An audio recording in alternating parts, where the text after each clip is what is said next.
मेघमाଳରେ शीघ्र आगमन करुଥିବା आम्भମାନଙ୍କ प्रभु जीशु ख्रीष्टଙ୍କର ଅତି ପବିତ୍ର ଓ ବହୁମୂଲ୍ୟ ନାମରେ ଆପଣ ସମସ୍ତଙ୍କୁ ଆଉ ଗୋଟିଏ ନୂତନ ପ୍ରସଙ୍ଗରେ ପୁନର୍ବାର ମୁଁ ସ୍ୱାଗତ କରେ। ପ୍ରଭୁଙ୍କ ନାମର ଗୌରବ ହଉ। ଏହି ସୁନ୍ଦର ସୁଯୋଗ ନିମନ୍ତେ ମୁଁ ପ୍ରଭୁଙ୍କର ଗୌରବ କରେ। ପରମେଶ୍ୱର ପୁନର୍ବାର ତାହାଙ୍କର ଜୀବନ୍ତ ବାକ୍ୟକୁ ନେଇ ଆପଣମାନଙ୍କ ନିକଟରେ ଆସିବା ପାଇଁ ଅନଲାଇନ ସେବା କାର୍ଯ୍ୟ ଜରିଆରେ ପୁଣି ଥରେ ଆପଣମାନଙ୍କ ସହିତ ସାକ୍ଷାତ କରିବା ପାଇଁ ଏହି ସୁନ୍ଦର ସୁଯୋଗ ପରମେଶ୍ୱର ମୋ ଜୀବନରେ ଯୋଗ କଲେ। ସେଥିପାଇଁ ମୁଁ ପ୍ରଭୁଙ୍କର ଧନ୍ୟବାଦ କରେ। ପ୍ରିୟ ପ୍ରଭୁଙ୍କ ଲୋକମାନେ ଆସନ୍ତୁ ଆଜି ଆମେ ପ୍ରଭୁଙ୍କ ବାକ୍ୟରୁ ଆଉ ଏକ ପ୍ରସଙ୍ଗରେ ଅଳ୍ପ ସମୟ କଥାବାର୍ତ୍ତା ହେବା। ଆଜି ଆମେ ଯେଉଁ ପ୍ରସଙ୍ଗରେ ପ୍ରଭୁଙ୍କ ବାକ୍ୟରୁ ଧ୍ୟାନ କରିବା ସେହି ପ୍ରସଙ୍ଗର ଶୀର୍ଷକ ହେଲା ସାହାଯ୍ୟ ନିମନ୍ତେ କାହା ନିକଟକୁ ଯିବି। ଆଜିର ପ୍ରସଙ୍ଗ ହେଲା ସାହାଯ୍ୟ ନିମନ୍ତେ କାହା ନିକଟକୁ ଯିବି। ଏହି ପ୍ରସଙ୍ଗରେ ବାକ୍ୟରୁ ଆମେ ଅଳ୍ପ ସମୟ ଧ୍ୟାନ କରିବା। ପ୍ରିୟ ପ୍ରଭୁଙ୍କ ଲୋକମାନେ ଆମମାନଙ୍କ ମଧ୍ୟରେ ଏହିପରି କେହି ବି ଆମେ ନାହୁଁ ଯେ ସାହାଯ୍ୟ ଆମକୁ ଦରକାର ନାହିଁ। ଆମେ କେହି ମଧ୍ୟ ନାହୁଁ ଯେ ଆମେ କେବେ କହିବୁ ନାହିଁ ଯେ ମୋତେ ସାହାଯ୍ୟ ଆବଶ୍ୟକ ନାହିଁ। ପ୍ରିୟମାନେ ଆମ ସମସ୍ତଙ୍କୁ ସାହାଯ୍ୟ ଦରକାର, କାରଣ ଆମେ ଦୁର୍ବଳ ଅଟୁ।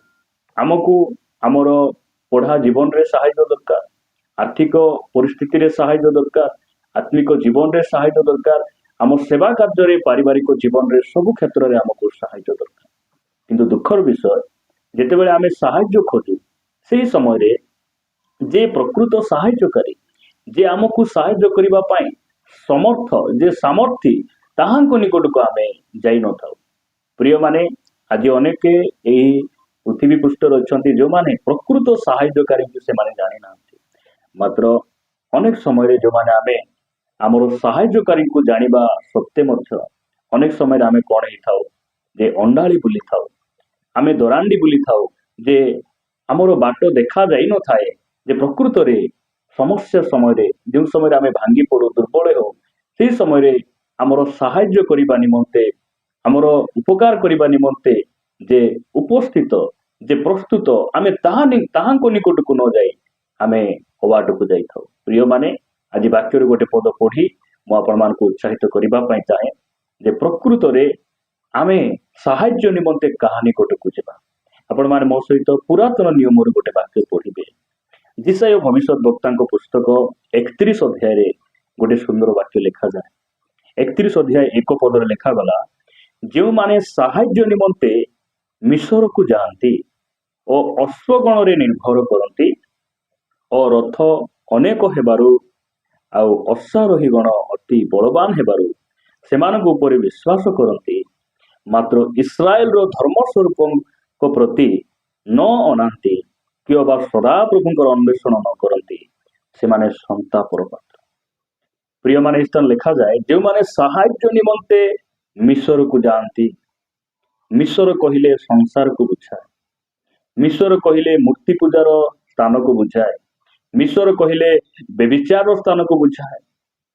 ଆମେ ମିଶରରେ ଥିଲୁ, ମିଶରରେ ଆମର ବଞ୍ଚିବାର ସ୍ଥାନ ଥିଲା, ଆମର ଭରସା ଥିଲା, ମାତ୍ର ସ୍ୱର୍ଗର ପରମେଶ୍ୱର ଆମକୁ ମିଶରରୁ ବାହାର କରି ଆଣିଲେ। ମିଶର କହିଲେ ଜଗତକୁ ବୁଝାଏ, ଆଉ ସେଇ ଜଗତ ପାପର ବନ୍ଧନରୁ ସେ ଆମକୁ ଉଦ୍ଧାର କଲେ। ଆମେ ସାହାଯ୍ୟ ନିମନ୍ତେ ମିଶରକୁ ଯିବାର ଆବଶ୍ୟକ ନାହିଁ। ଆଜି ଅନେକ ଭାଇ ଭଉଣୀ ମାନେ ପରମେଶ୍ୱର ସେମାନଙ୍କୁ ପରିତ୍ରାଣ ଦେଲେ, ବାକ୍ୟ ଦେଲେ, ମଣ୍ଡଳୀ ଦେଲେ, ସେମାନଙ୍କୁ ଉଦ୍ଧାର କରି ଆଣିବା ସତ୍ତ୍ୱେ ମଧ୍ୟ ଆଜି ସାହାଯ୍ୟ ନିମନ୍ତେ ସେମାନେ ମିଶରକୁ ଯାଉଛନ୍ତି। ମିଶରକୁ ଯିବାର ଅର୍ଥ କ'ଣ? ଆଜି ବି ମିଛ କହୁଛନ୍ତି, ଆଜି ବି ଲୋକଙ୍କର ଠକି ଖାଉଛନ୍ତି, ଆଜି ବି ସେମାନେ ସାହାଯ୍ୟ ନିମନ୍ତେ କିଛି ବିଜାତି ଲୋକମାନଙ୍କର ଆଶ୍ରୟ ନେଉଛନ୍ତି, ଆଜି ବି ସେମାନେ ମନୁଷ୍ୟ ଉପରେ ନିର୍ଭର କରୁଛନ୍ତି, ଆଜି ବି ତାଙ୍କ ଟଙ୍କା ଉପରେ, ବଳ ଉପରେ ସେମାନେ ନିର୍ଭର କରୁଛନ୍ତି। ଏଇଟା ହଉଛି ମିଶରର ସାହାଯ୍ୟ। ଆମର ସାହାଯ୍ୟ ମିଶରରୁ ଆସେ ନାହିଁ, ଆମର ସାହାଯ୍ୟ କୌଣସି ମନୁଷ୍ୟ ଠାରୁ ଆସେ ନାହିଁ କିମ୍ବା ଜଗତରୁ ଆସେ ନାହିଁ। ଆମର ସାହାଯ୍ୟ କୌଣସି କମ୍ପାନୀ ଡିପାର୍ଟମେଣ୍ଟରୁ ଆସେ ନାହିଁ, ଆମର ସାହାଯ୍ୟ ସ୍ୱର୍ଗରୁ ଆସେ।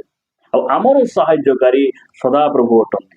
ମୁଁ ଆପଣମାନଙ୍କୁ ଗୋଟେ ବାକ୍ୟ ପଢ଼ି ଉତ୍ସାହିତ କରିବା ପାଇଁ ଚାହେଁ, ଯାହା ଆମମାନଙ୍କର ସୁପରିଚିତ ବାକ୍ୟ। 121 ଗୀତ 1 ଆଉ 2 ପଦରେ ଲେଖାଗଲା, ମୁଁ ପର୍ବତ ଗଣ ଆଡ଼େ ଊର୍ଦ୍ଧ୍ୱ ଦୃଷ୍ଟି କରିବି, କେଉଁଠାରୁ ମୋହର ସାହାଯ୍ୟ ଆସିବ?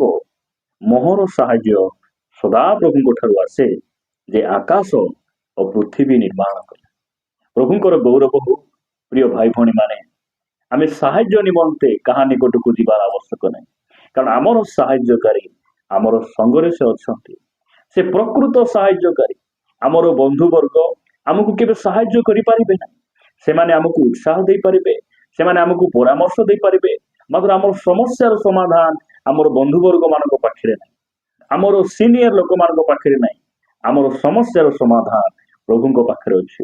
ସେଥିପାଇଁ ଆମେ ସାହାଯ୍ୟ ନିମନ୍ତେ ତାହାଙ୍କ ନିକଟକୁ ଯିବା, ଯେଉଁ ପରମେଶ୍ୱର ଇସ୍ରାଏଲ ଲୋକମାନଙ୍କୁ ବନ୍ଧନରୁ ମୁକ୍ତ କରି ସମୁଦ୍ର ପାର କରି ବାହାର କରି ଆଣିଲେ, ସେହି ପରମେଶ୍ୱରଙ୍କ ନିକଟରେ ଆମର ସାହାଯ୍ୟ ରହିଛି। ସେଥିପାଇଁ ଆମେ ଉର୍ଦ୍ଧ୍ୱ ଦୃଷ୍ଟି କରିବା। ମୁଁ ଆପଣମାନଙ୍କୁ ଏତିକି କହିବା ପାଇଁ ଚାହେଁ, ଯେଉଁ ସମୟରେ ଆପଣ ରୋଗର ସମସ୍ୟା ସାମ୍ନା କରୁଛନ୍ତି, ଯେଉଁ ସମୟରେ ଆପଣ ଆର୍ଥିକ ପରିସ୍ଥିତିରେ ଏକ ଋଣୀ ଅବସ୍ଥା ଦେଇ ଯାଉଛନ୍ତି, ଅଭାବ ଦେଇ ଯାଉଛନ୍ତି, ସେହି ସମୟରେ ପ୍ରଥମରେ ଆପଣ ପ୍ରଭୁଙ୍କ ଆଡ଼କୁ ଅନାନ୍ତୁ। ଆପଣ ପ୍ରଭୁଙ୍କ ଉପରେ ଭରସା ରଖନ୍ତୁ। ସେ ଆପଣଙ୍କୁ ସାହାଯ୍ୟ କରିବେ, ଆପଣଙ୍କୁ ସେ ଗାତରୁ ସେ ବାହାର କରିବେ। ଯେଉଁ ପରମେଶ୍ୱର ଇସ୍ରାଏଲ ଲୋକମାନଙ୍କୁ 40 ବର୍ଷ ଧରି ସେ ମାନା ଦେଲେ, ତାଙ୍କୁ ଜଳ ଦେଲେ, ତାଙ୍କୁ ପିନ୍ଧିବା ପାଇଁ ବସ୍ତ୍ର ଦେଲେ, ସେହି ପରମେଶ୍ୱର ଆଜି ମଧ୍ୟ ସେ ଜୀବିତ ଅଟନ୍ତି। ଆଉ ସେ କହୁଛନ୍ତି, ତୁମେ ମୋ ଆଡ଼କୁ ଅନାଅ, ମୋ ଆଡ଼କୁ ଅନାଅ, ମୁଁ ତୁମକୁ ସାହାଯ୍ୟ କରିବି। ପରମେଶ୍ୱର ଆମକୁ ସାହାଯ୍ୟ କରିବା ପାଇଁ ଆମ ସଙ୍ଗରେ ଅଛନ୍ତି। ହେଇପାରେ ଆପଣ ଆତ୍ମିକ ଜୀବନରେ ବଢି ପାରୁନାହାନ୍ତି, ଆପଣ ପ୍ରଭୁଙ୍କ ଆଡ଼କୁ ଅନାନ୍ତୁ। ହେଇପାରେ ଆପଣଙ୍କ ସେବା କାର୍ଯ୍ୟରେ ଆପଣ ପରାଜିତ ହେବାର ଅବସ୍ଥା ଅଛି, ଆପଣ ପ୍ରଭୁଙ୍କ ଆଡ଼କୁ ଅନାନ୍ତୁ, କାରଣ ସେ ଆମର ସାହାଯ୍ୟକାରୀ। ସେଥିପାଇଁ ଆମର ସାହାଯ୍ୟ ଉର୍ଦ୍ଧ୍ୱରୁ ଆସେ। ଯେ ଆକାଶ ପୃଥିବୀକୁ ନିର୍ମାଣ କଲେ, ସେହି ସଦାପ୍ରଭୁ ଆମର ସାହାଯ୍ୟକାରୀ ଅଟନ୍ତି। ପ୍ରିୟମାନେ, ପ୍ରଭୁ ଆମକୁ ଅନୁଗ୍ରହ କରନ୍ତୁ। ସାହାଯ୍ୟ ନିମନ୍ତେ ଆମେ ମିଶରକୁ ଯିବାର ଆବଶ୍ୟକ ନାହିଁ।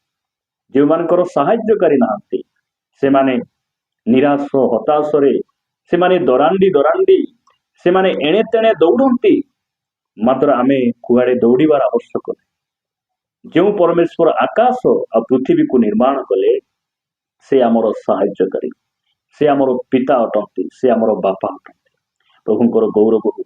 ପ୍ରଭୁ ଆମମାନଙ୍କୁ ଏହି ବାକ୍ୟ ଦେଇ ପ୍ରଚୁର ଭାବରେ ଆଶୀର୍ବାଦ କରନ୍ତୁ। ଆସନ୍ତୁ ପଦେ ପ୍ରାର୍ଥନା କରିବା। ଦୟାମୟ ସ୍ୱର୍ଗସ୍ଥ ପିତା, ମୁଁ ତୁମକୁ ଧନ୍ୟବାଦ ଦିଏ, ଗୌରବ କରେ। ପିତା, ତୁମେ ଆମର ସାହାଯ୍ୟକାରୀ। ସାହାଯ୍ୟ ନିମନ୍ତେ ଆମେ ପ୍ରଭୁ ଯେତେବେଳେ ଆମେ ସମସ୍ୟା ଦେଇଯାଉ, ଦୁଃଖ ଦେଇଯାଉ, ଅଭାବ ଦେଇଯାଉ, ବାପା, ସେଇ ସମୟରେ ଆମେ ମିଶରକୁ ନ ଯିବୁ, ଦୟା କର। ରାଜା, ତୁମ ବାକ୍ୟରେ ତୁମେ କହିଲ, ପ୍ରଥମରେ ତୁମ୍ଭେମାନେ ମୋର ରାଜ୍ୟ ଆଉ ଧାର୍ମିକତାକୁ ଅନ୍ୱେଷଣ କର, ସେଥିରେ ତାହେଲେ ତୁମ୍ଭମାନଙ୍କୁ ଏଇ ସବୁ ଦିଆଯିବ। ପିତା, ପ୍ରଥମରେ ଆମ ଜୀବନରେ ତୁମକୁ ରଖିବୁ, ସାହାଯ୍ୟ କର। ଆମେ ତୁମଠାରୁ ସାହାଯ୍ୟ ପାଇବା ପାଇଁ, ତୁମଠାରୁ ସୁରକ୍ଷା ପାଇବା ପାଇଁ, ପ୍ରଥମେ ଆମେ ତୁମକୁ ମନେ ପକାଇବା ପାଇଁ ତୁମେମାନଙ୍କୁ ଅନୁଗ୍ରହ କର। ପ୍ରାର୍ଥନା ପ୍ରିୟ ପ୍ରଭୁ ଯୀଶୁଙ୍କ ନାମରେ ମାଗୁଛି, ଆମେନ୍। ସମସ୍ତଙ୍କୁ ପୁନର୍ବାର ନମସ୍କାର। ପ୍ରଭୁ ସମସ୍ତଙ୍କୁ ପ୍ରଚୁର ଭାବରେ ଆଶୀର୍ବାଦ କରନ୍ତୁ, ଆମେନ୍।